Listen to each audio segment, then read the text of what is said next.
Hola a todos, muy buenas tardes. Espero que Nada. estén todos bien. Boa tarde, doutora. A senhora teria como passar os assuntos para a sua prova, por favor? Sí, voy a mirar mi celular al finalizar la clase y voy a dejar ahí en el chat, ¿ok? Ok, deixe hoje mesmo, por favor. Obrigada. Ok. Eso ya les pasé a sus delegados de cursos también. Entonces, ya tendrán en su grupo de WhatsApp eso. Bueno, vamos a seguir con uno de los temas del sistema nervioso central. Vamos a hablar un poquito sobre las enfermedades. En realidad, hoy vamos a hablar sobre una de las enfermedades infecciosas a nivel del sistema nervioso central. Podemos tener una variabilidad de patologías, pero una de las más frecuentes sería la meningitis bacteriana aguda. En este caso, punto importante a resaltar primeramente las distintas manifestaciones clínicas con las cuales nosotros hacemos un diagnóstico sindromático primeramente, en realidad con las manifestaciones clínicas que nos refieren los pacientes en la anamnesis, en la historia clínica, y ya posteriormente nosotros, cuando vayamos a hacer el examen físico, también tenemos ciertos datos objetivos que podemos encontrar al examen físico que ayudan para el diagnóstico. Entonces, con eso ya primeramente tendremos un diagnóstico sindromático para a partir de ahí solicitar los estudios correspondientes, que en este caso, primeramente lo ideal siempre es de solicitar una tomografía de cráneo, como para descartar cualquier proceso ocupante de espacio. Entonces ya posterior a eso poder avanzar con los estudios, poder realizar un procedimiento diagnóstico que sería la punción lumbar, el estudio del líquido cefalorraquídeo, que es lo que vamos a ir viendo en el transcurso de la clase. Las características de ese líquido cefalorraquídeo ya cuando consideramos patológica, que serían los puntos importantes a tener en cuenta.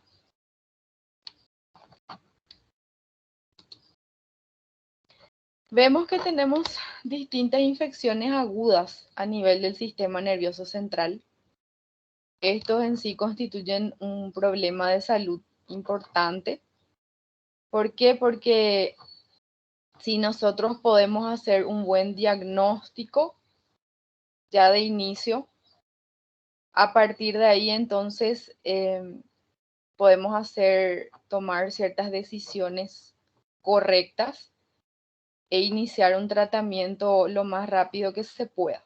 Entonces, siempre es importante tener en cuenta entonces las distintas manifestaciones clínicas. Las distintas enfermedades infecciosas que vamos a encontrar a nivel del sistema nervioso central, primeramente la meningitis bacteriana aguda, una de las más frecuentes, también la meningitis viral, la encefalitis, eso ya dependiendo de la localización de la infección, en este caso causada por un virus, los abscesos cerebrales, el empiema subdural y la tromboflebitis infecciosa. Entonces, el día de hoy vamos a hablar un poquito sobre la meningitis bacteriana aguda. Con respecto a las distintas manifestaciones clínicas, esto en general y también el manejo, lo ideal siempre sería de diferenciar cada uno de los distintos trastornos para poder identificar el microorganismo patógeno y por ende posteriormente emprender la terapéutica apropiada, que en el caso de una meningitis bacteriana aguda, el tratamiento en sí sería tratamiento antibiótico, que primeramente obviamente hacemos tratamiento empírico, ya posteriormente con los estudios o con el cultivo del líquido cefalorraquídeo, entonces podemos hacer el tratamiento ya dirigido. Con respecto a las manifestaciones clínicas, vemos que se manifiestan en forma similar la mayoría de las distintas manifestaciones, los distintos cuadros infecciosos.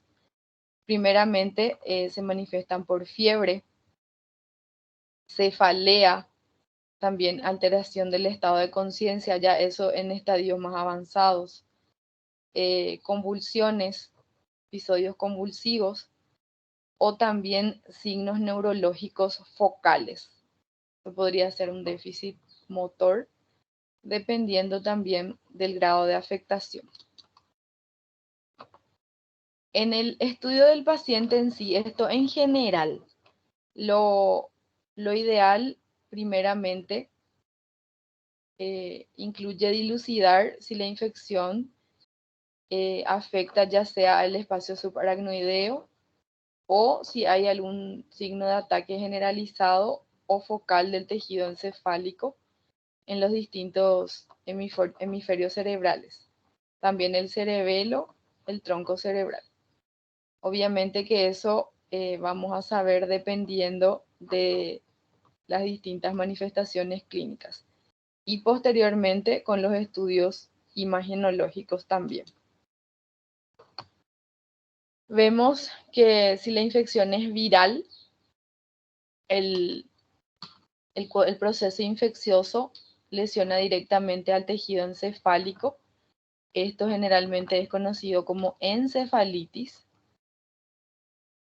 en tanto que las demás infecciones focales, ya sean causadas por bacterias, las infecciones focales en sí, a nivel del sistema nervioso central, podrían ser ya bacterianas, fúngicas o causadas por hongos, o también parásitos.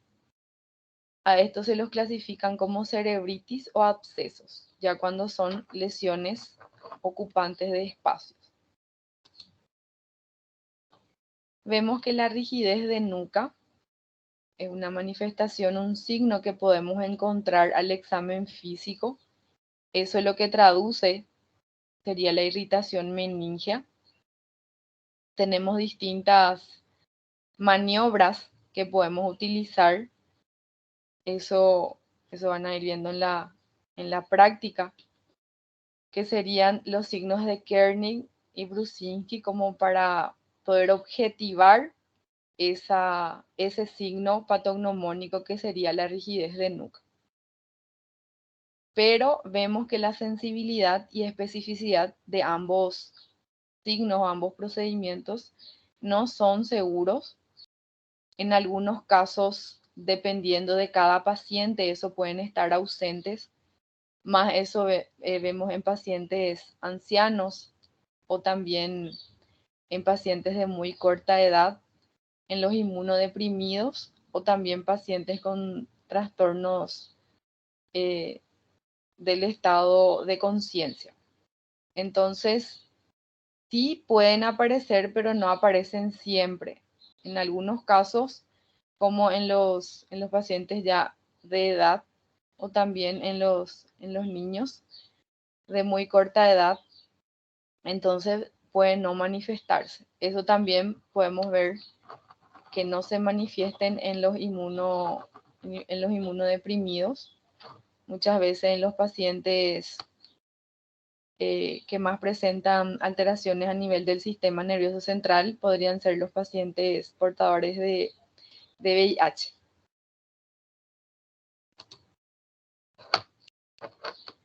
Y a tener en cuenta que ya teniendo las distintas manifestaciones clínicas, los datos al examen físico, entonces lo que hacemos es emprender de forma empírica el tratamiento, que hacemos lo antes posible.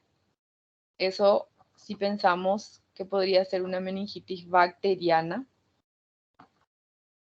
En todos los individuos con antecedentes de un traumatismo cráneoencefálico, en pacientes inmunodeprimidos, con lesiones neoplásicas, con papiledema o con alteración del estado de conciencia, lo ideal siempre primero es realizar una tomografía de cráneo antes de realizar la punción lumbar. En realidad eso hacemos en la mayoría de los pacientes, primeramente realizar el estudio imagenológico como para posteriormente realizar una punción lumbar y extraer el líquido cefalorraquídeo. Ya entrando entonces en lo que sería la meningitis bacteriana aguda, vemos que es una infección supurativa aguda, esto localizado dentro del espacio subaracnoideo. Entonces, obviamente que vamos a identificar eso con las distintas manifestaciones clínicas. Esto va acompañado de una reacción inflamatoria a nivel del sistema nervioso central que puede llegar a producir una disminución del estado de conciencia, también episodios convulsivos, aumento de la presión intracraneal. Vamos a tener también signos que nos puedan definir un aumento de la presión intracraneal y también apoplejías o trastornos motores. Con respecto a la epidemiología, vemos que es la meningitis bacteriana aguda sería la variante más frecuente con respecto a una infección intracraneal purulenta, con una incidencia anual de más de 2.5 casos por 100.000 habitantes, o sea que se ve con bastante frecuencia. Con respecto a la etiología, el Streptococcus pneumoniae es el patógeno que más a menudo causa la meningitis en los adultos mayores de 20 años, entonces con más frecuencia vemos casos de Streptococcus pneumoniae.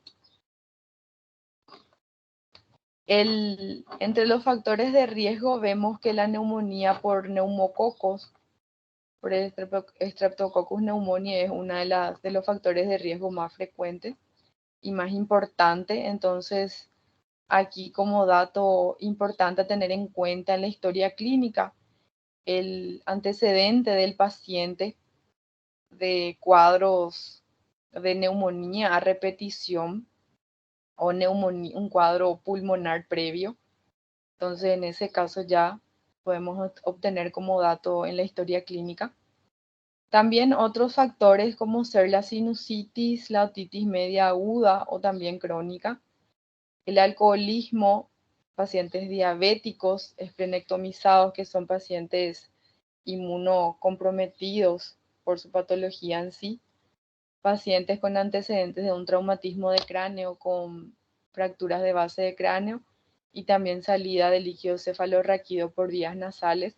Entonces, todo esto como puntos importantes ya a tener en cuenta en la historia clínica.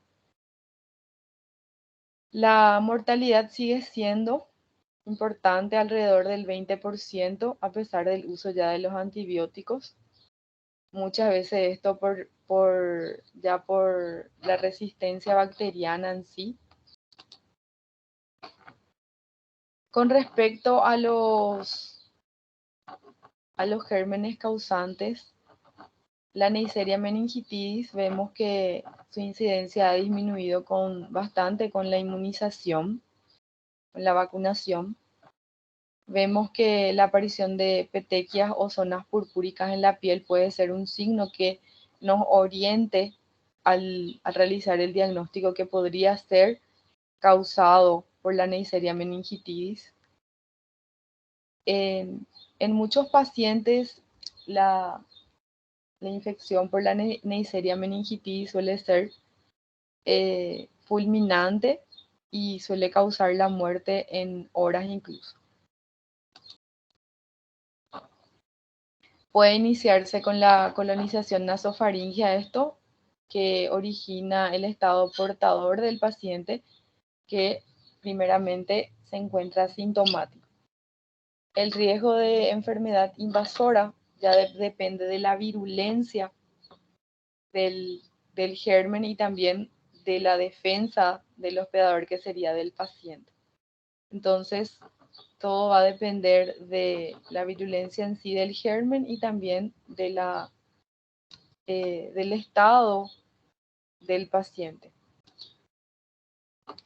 Con respecto a los bacilos gram negativos, vemos que constituyen una causa cada vez más frecuente de meningitis en los pacientes con enfermedades crónicas. Estos pacientes ya de por sí inmunocomprometidos, pacientes diabéticos, pacientes cirróticos o alcohólicos, también antecedentes de otitis, mastoiditis y sinusitis, que serían entidades importantes como factores de riesgo. El Streptococcus viridans y el Staphylococcus aureus, el grupo ASEC, vemos que generalmente pueden originar meningitis como una complicación ya de una endocarditis bacteriana. Entonces, cuando vayamos a tener aislados estos gérmenes, entonces es importante tener en cuenta también que podría ser una complicación de una endocarditis bacteriana. El estreptococo del grupo B o el Streptococcus galactiae, que anteriormente era el que causaba la meningitis bacteriana predominantemente en los neonatos, pero eso se vio disminuido ya, se fue disminuyendo con los años. La listeria monocitógenes en este caso ha sido causa cada vez más importante en los pacientes menores de un mes de vida, en embarazadas y también en mayores de 60 años. Con respecto al contagio, generalmente se contagia al ingerir alimentos contaminados.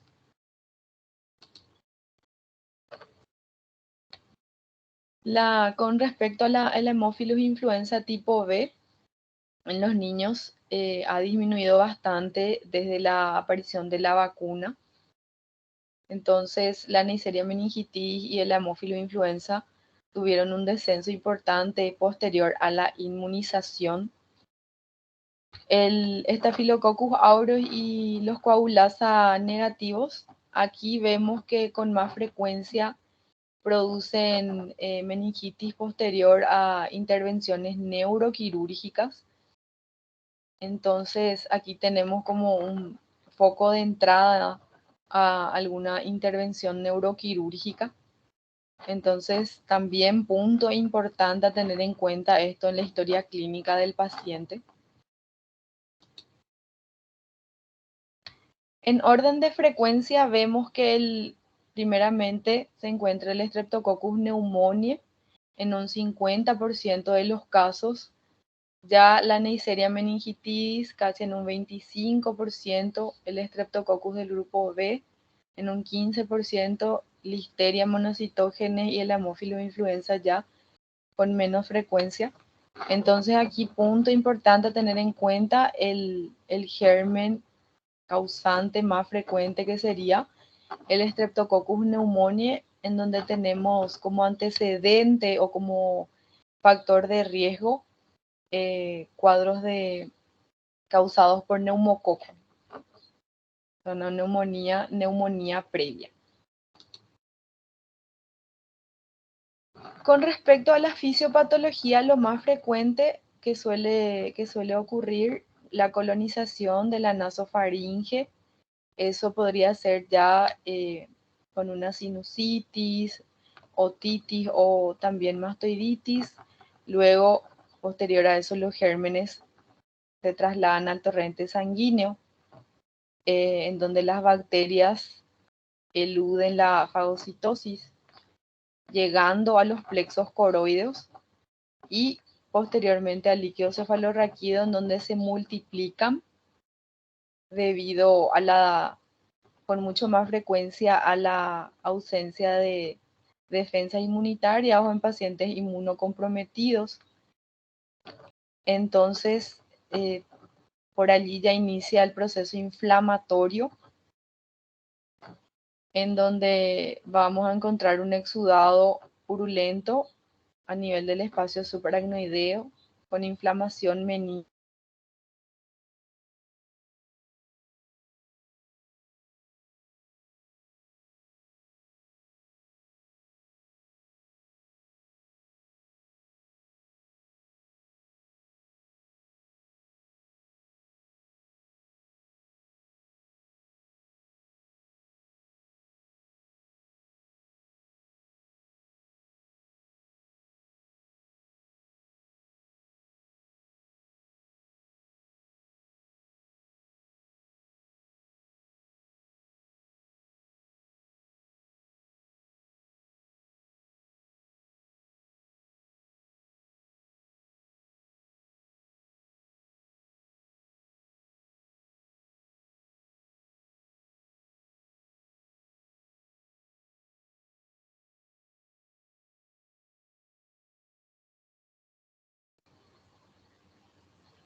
Hola, perdón. Mi internet a mí me aparece que está como conectada y segura, pero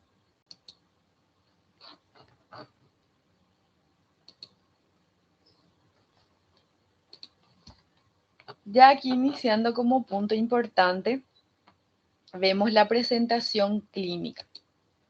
En realidad la presentación clínica va a depender mucho de cada paciente.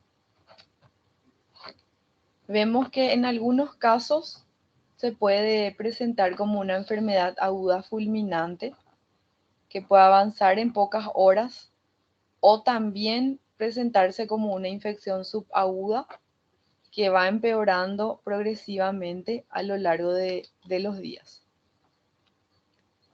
En realidad en algunos pacientes suele cursar con alteración del nivel de conciencia. En otros pacientes puede manifestarse como un síndrome convulsivo. También otras manifestaciones serían vómitos, presencia de vómito, eso generalmente vómitos en proyectil, como se le llama. En algunos casos náuseas y fotofobia. Entonces, como manifestaciones clínicas en general, hablamos primeramente de fiebre o sensación febril del paciente, y eso acompañado de cefalea. Esa cefalea suele ser una cefalea intensa. En algunos casos eso ya puede ir seguido de alteración del nivel de conciencia o también episodios convulsivos. O en algunos casos se manifiesta con fiebre, cefalea intensa, eso seguido de vómitos en proyectil. En algunos casos puede ir precedido de náuseas o en algunos casos no, y también presencia de fotofobia.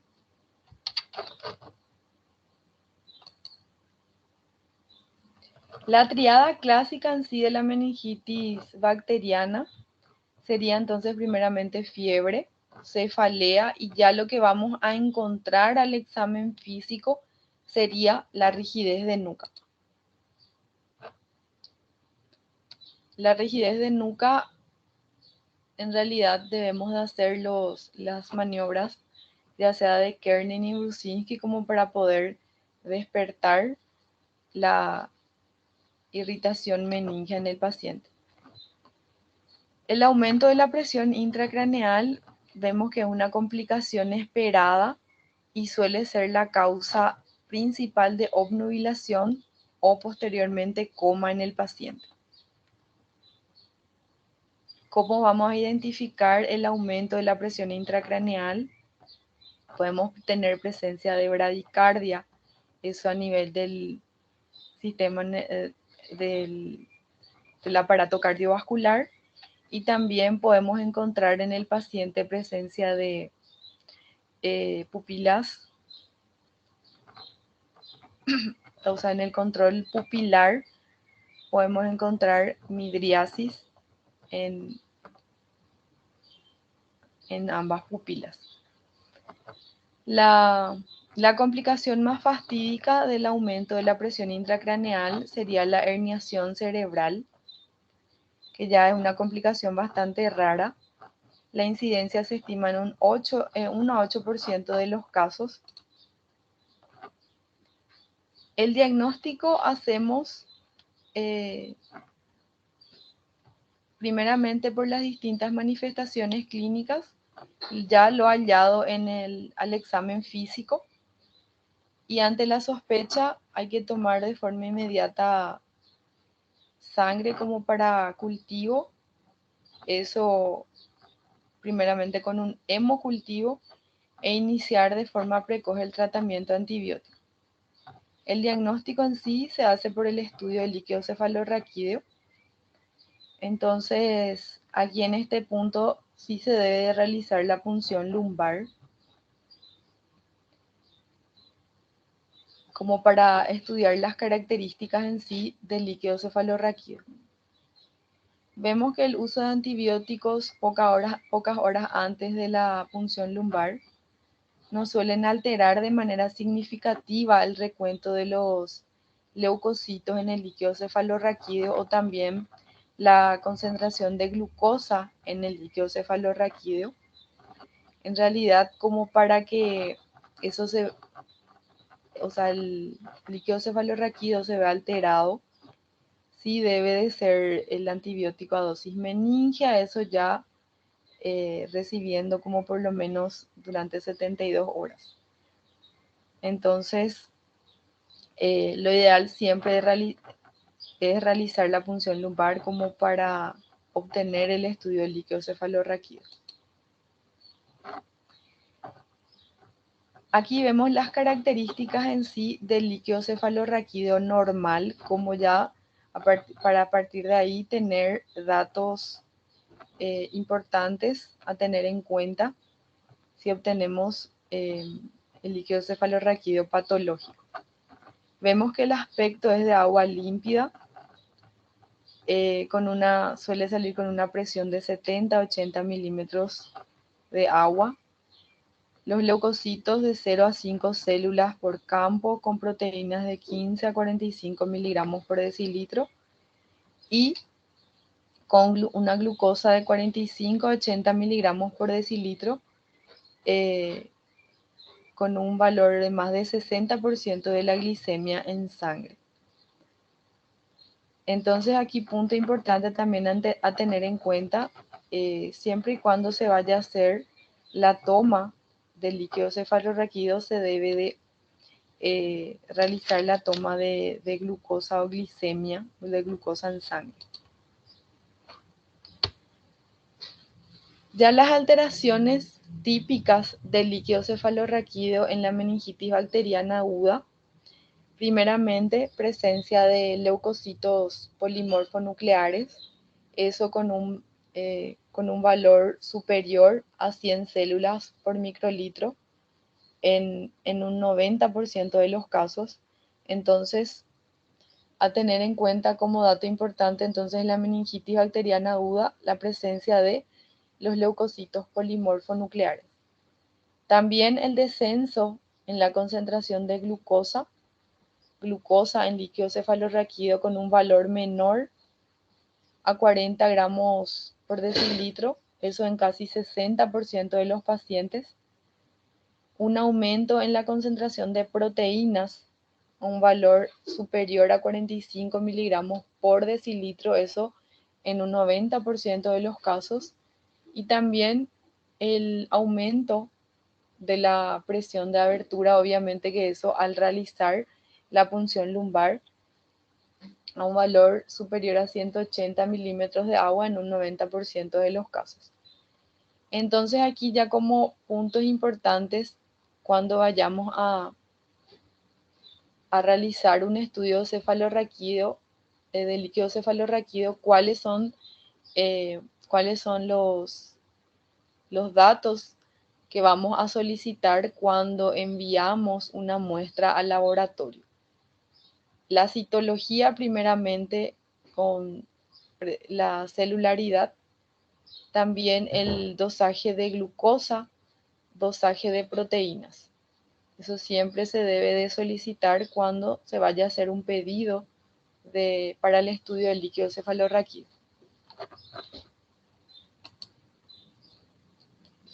Aquí, como vemos, tenemos ciertas características del líquido cefalorraquídeo dependiendo de la causa.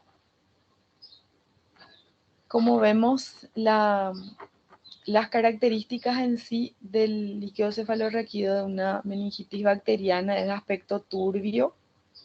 Eso sería purulento, con una presión de apertura aumentada, con importante porcentaje de leucocitos polimorfonucleares y con glucosa disminuida menor a 40 miligramos por decilitro y proteínas aumentadas. Ya también aquí en este caso, importante como diagnóstico diferencial, aquí tenemos a la meningitis tuberculosa, que también es causada por una bacteria, pero en este caso las características en sí del líquido cefalorraquídeo difieren. Sí tenemos un aumento en la presión de apertura, pero en este caso con presencia de pleocitosis linfocítica, con neoformación de eosinófilos, también un descenso importante en el valor de glucosa. Pero sí, en este caso lo que cambia más bien sería la celularidad, que en el caso de la meningitis bacteriana aguda nos informarían presencia de polimorfonucleares en un alto porcentaje.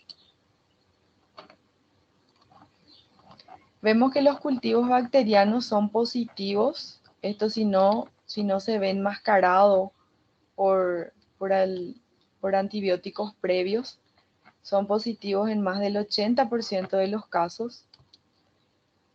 Cuando la concentración de glucosa en líquido cefalorraquídeo es menor a 40 gramos por decilitro, es muy sugerente de ser una meningitis bacteriana en sí, aguda, aunque también en algunos casos la glucosa puede estar consumida en las meningitis causadas por hongos, también las tuberculosas y las carcinomatosas, pero sí en ese caso la celularidad nos ayudaría como para diagnóstico diferencial. Vemos que la tinción de Gran en sí, eso en un estudio citológico, muestra presencia de microorganismos en más del 60% de los casos. Entonces, otro punto a solicitar en el estudio del líquido cefalorraquídeo sería la tinción de Gram, que ya nos podrían informar en ese caso presencia de microorganismos. Eso son estudios más rápidos que se realizan de inmediato y se realizan en la mayoría de los hospitales. El diagnóstico diferencial hacemos con los demás cuadros infecciosos a nivel del sistema nervioso central, como la meningoencefalitis viral, la encefalitis por herpes simple, también las infecciones focales supurativas, eso como abscesos o empiemas, y también la hemorragia subaracnoidea. En este caso ya nos ayudarían los estudios imagenológicos como una tomografía de cráneo y también ya teniendo el estudio del líquido cefalorraquídeo como para descartar de que sea o no una meningitis bacteriana. Entonces, llegando hasta aquí, tenemos a las distintas manifestaciones clínicas, cuáles son los datos o puntos que vamos a encontrar al examen físico y cuáles podrían ser los gérmenes más frecuentes como para dar inicio al tratamiento antimicrobiano empírico. Siempre se realiza primeramente un tratamiento antimicrobiano empírico Ya posteriormente, si fue solicitado un cultivo de líquido cefalorraquídeo, entonces ya teniendo el cultivo realizamos el tratamiento dirigido. Vemos que la meningitis bacteriana aguda es una urgencia médica. Lo ideal siempre es iniciar el tratamiento de inmediato en los primeros 60 minutos de la llegada del paciente al servicio de urgencia. Eso ya si identificamos el cuadro en sí del paciente. El tratamiento empírico generalmente, como ya dijimos, de que el germen causante más frecuente suele ser el Streptococcus pneumoniae. Entonces, el tratamiento empírico hacemos con una cefalosporina de tercera generación, generalmente, o también podría ser con una cefalosporina de cuarta generación. La vancomicina, la dexametasona, sí tenemos casi como certeza de que sea una meningitis bacteriana aguda, y en algunos casos, si estamos con sospecha de cuadros virales, también el aciclovir. Vemos que la ceftriaxona, como cefalosporina de tercera generación, o también la cefotaxima, suelen proporcionar un buen espectro para el neumococo, que es sensible, también para el estreptococo del grupo B y el Haemophilus influenza. Entonces, o una ceftriaxona o la cefotaxima, todo esto a dosis meningia. La cefepima, que es también activa contra el Streptococcus pneumoniae y la Neisseria meningitis, pero suele tener mayor actividad con los gram negativos contra el género Enterobacter y Pseudomonas aeruginosa. Si estamos ante sospecha del germen que sería la Listeria monocytogenes, el tratamiento empírico en sí sería la ampicilina. El metronidazol también se agrega para cubrir gérmenes gram negativos.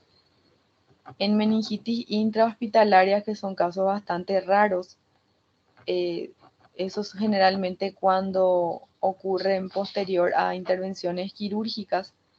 En ese caso, pensar en el Staphylococcus aureus y también gram negativos como antecedente, en ese caso, las intervenciones neuroquirúrgicas. En ellos también la combinación debe incluir a la vancomicina y ceftazidima, cefepima o meropenem, eso ya dependiendo de cada paciente. Pero siempre como tratamiento empírico, entonces iniciamos con una cefalosporina de tercera generación o de cuarta generación, entre ellos la ceftriaxona o la cefotaxima, y se agrega a eso la vancomicina.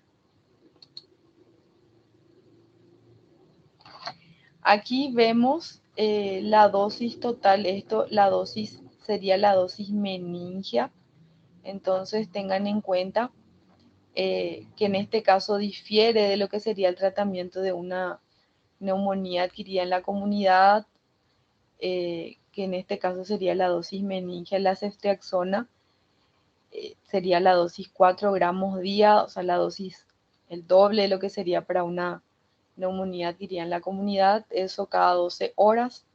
También la cefotaxima, la dosis meningia sería 12 gramos por día, eso cada 4 horas.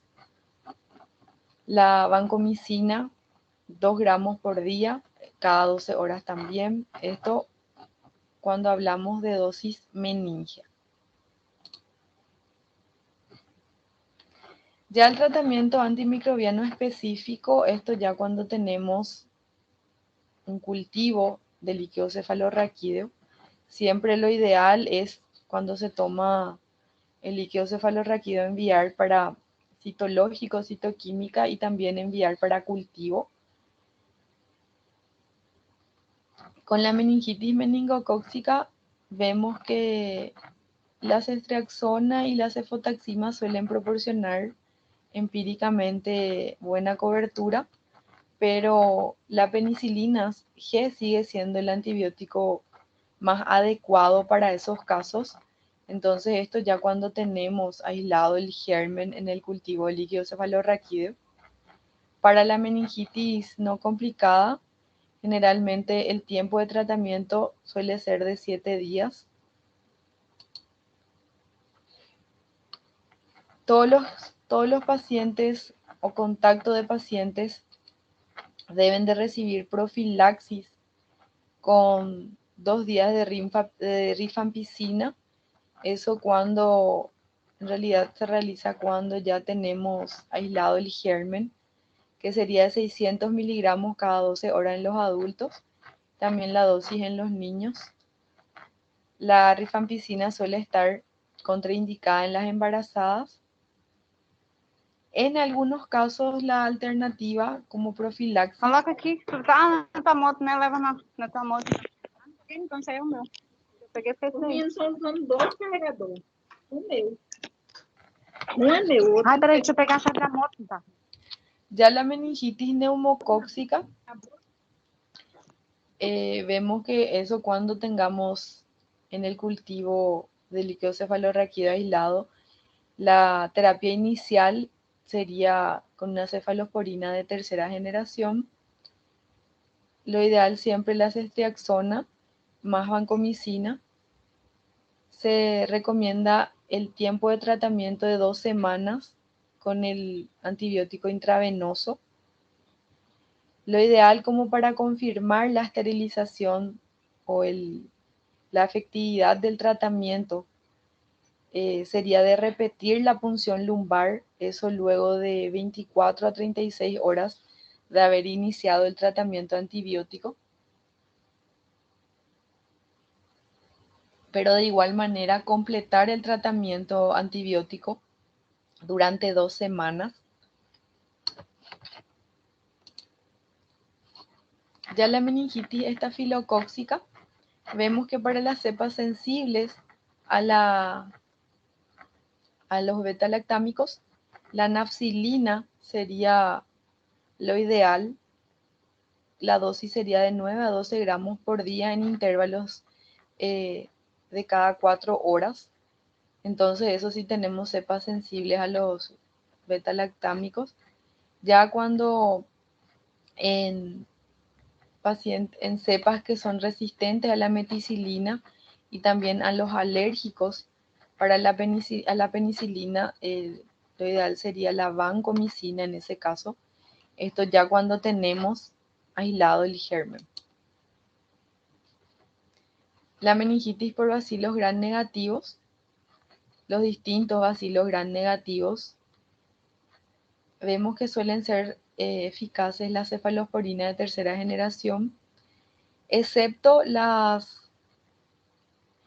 causadas por la pseudomonas aeruginosa, que ya suele ser un germen multiresistente, donde lo ideal es emplear o una ceftazidima, la cefepima, o también el meropenem.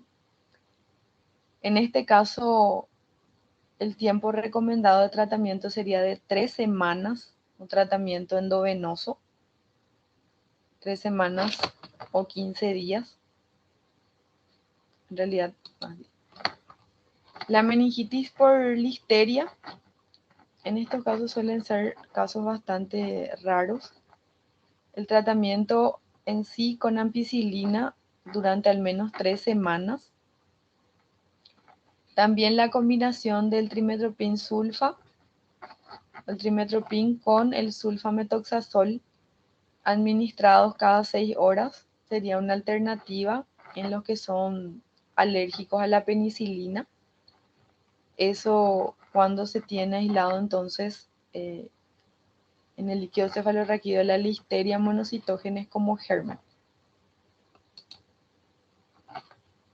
El tratamiento complementario, hablamos de la dexametasona. Esto ya cuando tenemos como diagnóstico un síndrome meningio o una meningitis bacteriana aguda a cualquiera de los gérmenes. Entonces, la dexametasona produce un efecto benéfico. Lo que hace es estabilizar la barrera hematoencefálica y disminuye la resistencia a la reabsorción del líquido cefalorraquídeo. También puede disminuir la inflamación meningia y las secuelas neurológicas, como la incidencia de hipoacusia, que sería una de las secuelas de la enfermedad en sí.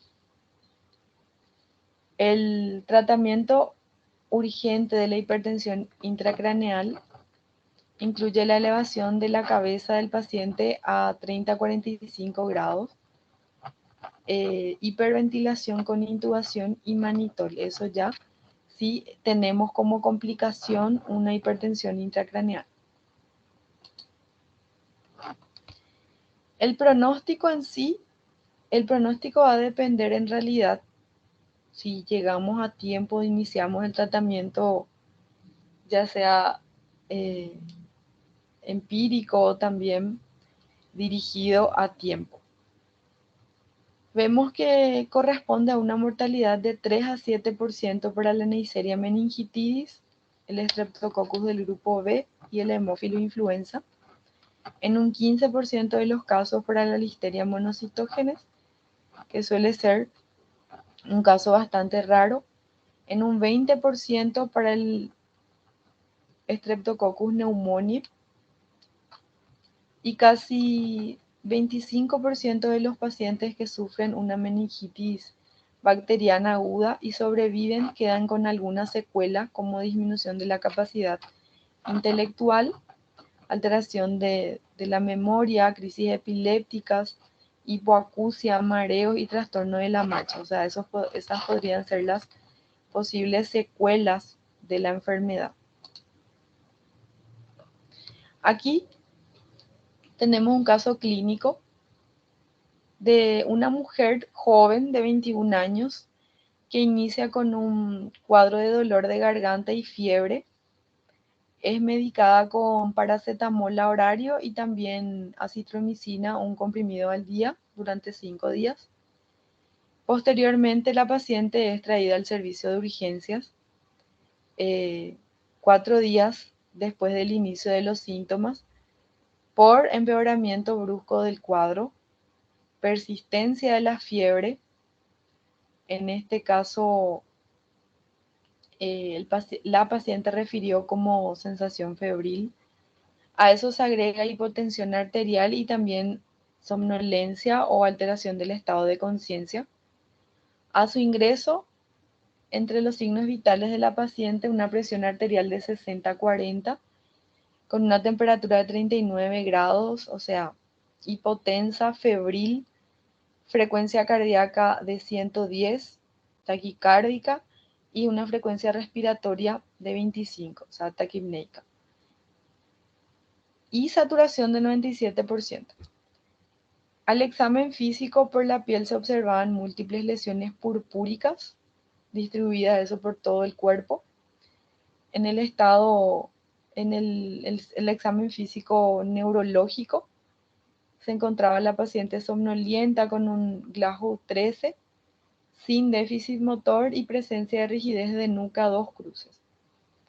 Fueron solicitados estudios laboratoriales en donde se constató glóbulos blancos de 18.000 con 89% de neutrófilo, plaquetas de 650.000.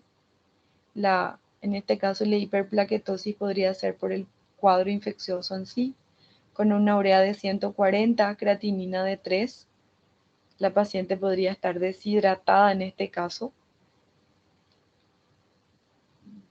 con una bilirrubina total de 3, bilirrubina directa 1.2 y directa 1.8, que no tiene mucho que ver ahí, y una glucosa de 60. Se realizó una tomografía de cráneo que informaba ser normal y 6 horas más tarde la paciente fallece por demora en la atención. En este caso, una paciente primeramente con síntomas respiratorios previos, presencia de dolor de garganta, fiebre, La paciente fue medicada, pero 4 días posteriormente presentó empeoramiento del cuadro, ya teniendo alteración de los signos vitales, también alteración del estado de conciencia. Y como punto importante, aquí fueron encontrados lesiones purpúricas distribuidas por todo el cuerpo. Entonces sería uno de los puntos a tener en cuenta como para identificar el germen. En realidad, por las manifestaciones clínicas, que sería en este caso la fiebre, también la alteración del estado de conciencia y ya lo constatado al examen físico con respecto primeramente a los signos vitales y también al examen físico como la rigidez de nuca. Entonces con eso primeramente hacemos el diagnóstico de un síndrome meningio y lo ideal es de actuar a tiempo en ese caso. En este caso a la paciente se le realizó los estudios laboratoriales y también una tomografía de cráneo, pero lo ideal sería de realizar una punción lumbar e iniciar de inmediato el tratamiento empírico. Otro caso, un varón de 70 años con histórico de fiebre de 12 horas de evolución, también cefalea y vómitos en gran cantidad. Los vómitos en gran cantidad también generalmente se los llama como vómitos en proyectil. El paciente llega lúcido con un Glasgow 15 sin déficit motor y convulsiona en el servicio de urgencias en 2 oportunidades. O sea, se constata el cuadro convulsivo del paciente. El paciente refiere como antecedente un cuadro de neumonía tratado en la casa hace 2 semanas. Entonces, en este caso, tenemos un paciente febril de 12 horas de evolución, o sea, es agudo. También cefalea y vómitos en gran cantidad. Ya en el servicio de urgencia se pudo constatar los episodios convulsivos, entonces por ende podemos hacer el diagnóstico de un síndrome meningio o una meningitis bacteriana aguda probable primeramente. Eso como diagnóstico. El tratamiento en sí, como el paciente tiene como antecedente cuadro de neumonía, entonces vamos a pensar de que podría ser causado por el neumococo. Entonces una cefalosporina de tercera generación a dosis meningia obviamente. Y pensar en qué germen vamos a pensar en ese caso, en el Streptococcus pneumoniae o neumococo, por el antecedente de neumonía del paciente que fue tratado hace 2 semanas.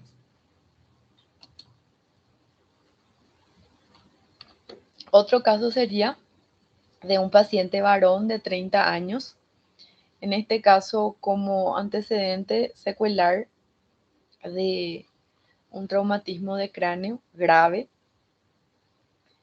El paciente ingresó para recambio de válvula de derivación ventrículo-peritoneal hace 72 horas.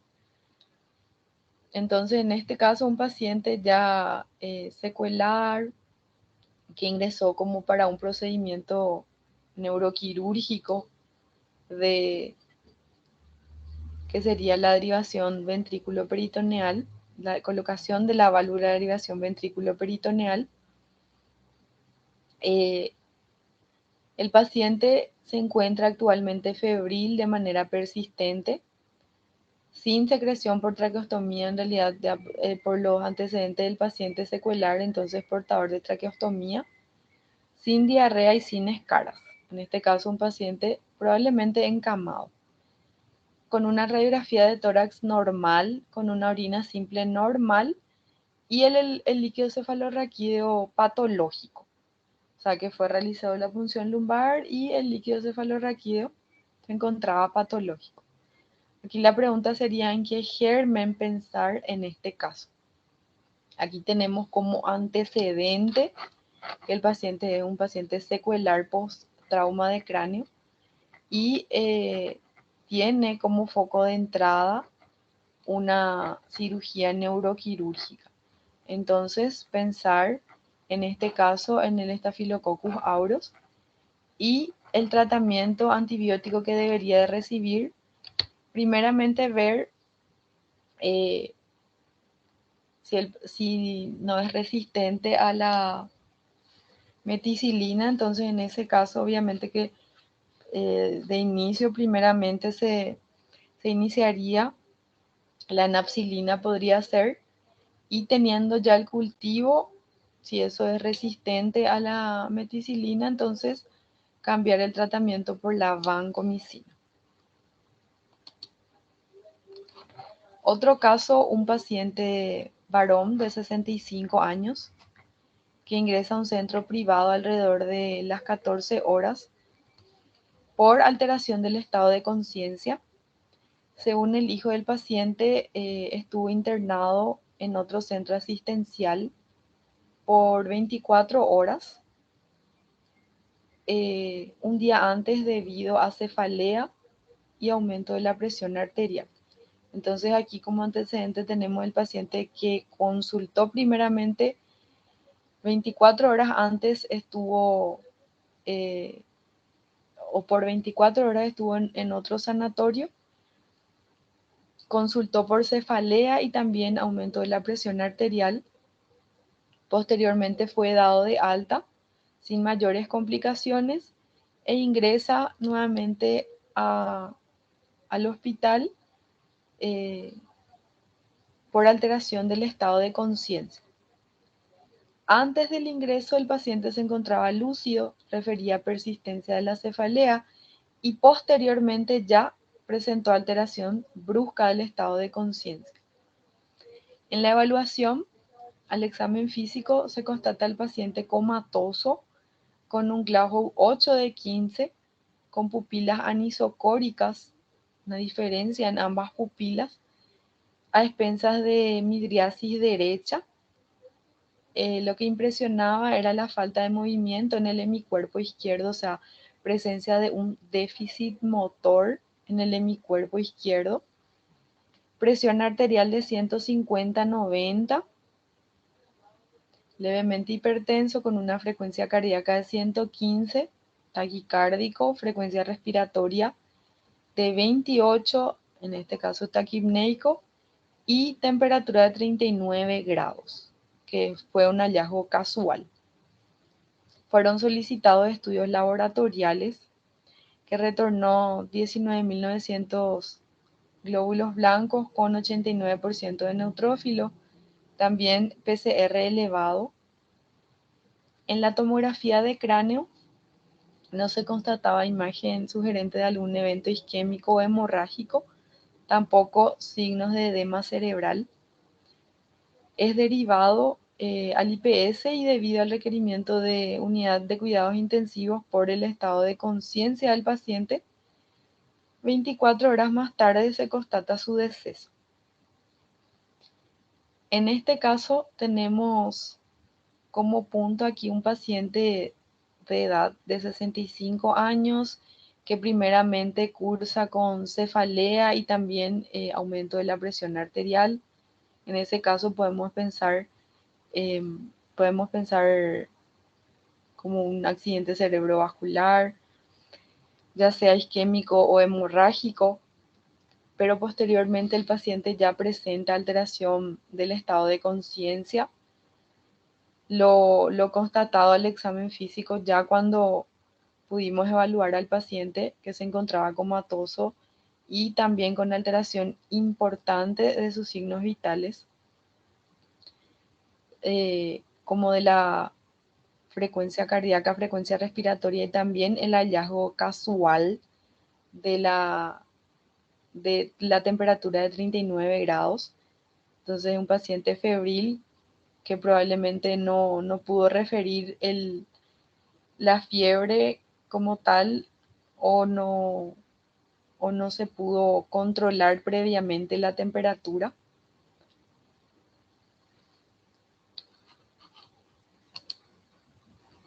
Entonces aquí como punto importante a tener en cuenta sería un paciente de edad que presentó alteración del estado de conciencia, que incluso llegó a estar comatoso, requirió de ingreso a unidad de cuidados intensivos, pero 24 horas más tarde se constató su deceso.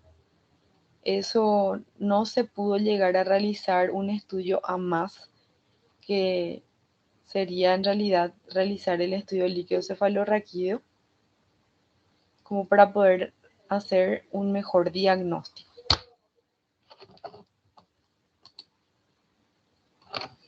Bueno, eso es todo.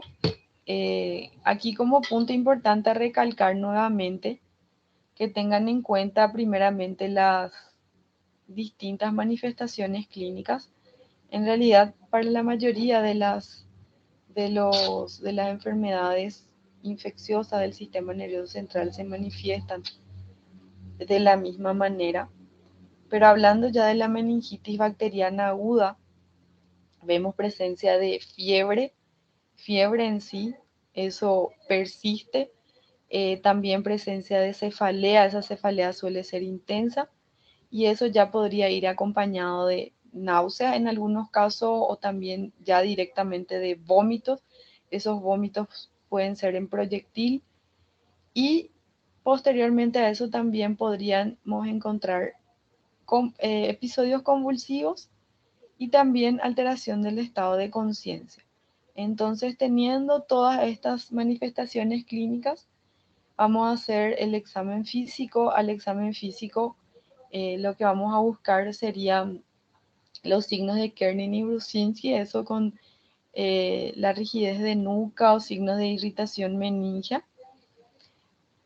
Y podemos encontrar también otras manifestaciones neurológicas al examen físico, pero lo más frecuente, el signo de Kernin y Brusinski que sea positivo. Entonces, teniendo esos dos puntos que son con respecto a las manifestaciones clínicas y a lo constatado al examen físico, vamos a pasar a tener como diagnóstico presuntivo el síndrome meningio, solicitar una tomografía de cráneo que hacemos en la mayoría de los pacientes, ya descartando presencia de cualquier lesión ocupante de espacio, proceder a la realización de la punción lumbar. Si tenemos casi certeza de que sea una meningitis bacteriana aguda, entonces de inmediato ya se puede iniciar el tratamiento antibiótico empírico o también podemos esperar a ver por lo menos el citoquímico, citológico del líquido cefalorraquídeo. Obviamente que no vamos a tener todavía en ese momento el cultivo, porque el cultivo suele tardar como de 5 a 7 días, el cultivo del líquido cefalorraquídeo. Entonces no vamos a esperar a tener el cultivo como para iniciar el tratamiento antibiótico empírico. Ya iniciado el tratamiento antibiótico empírico, ver otra vez la evolución del paciente con respecto a las distintas manifestaciones clínicas, los signos vitales y también los estudios laboratoriales, como para ver y evaluar la respuesta al tratamiento. No sé si tienen alguna pregunta a la clase de hoy para los que están presentes.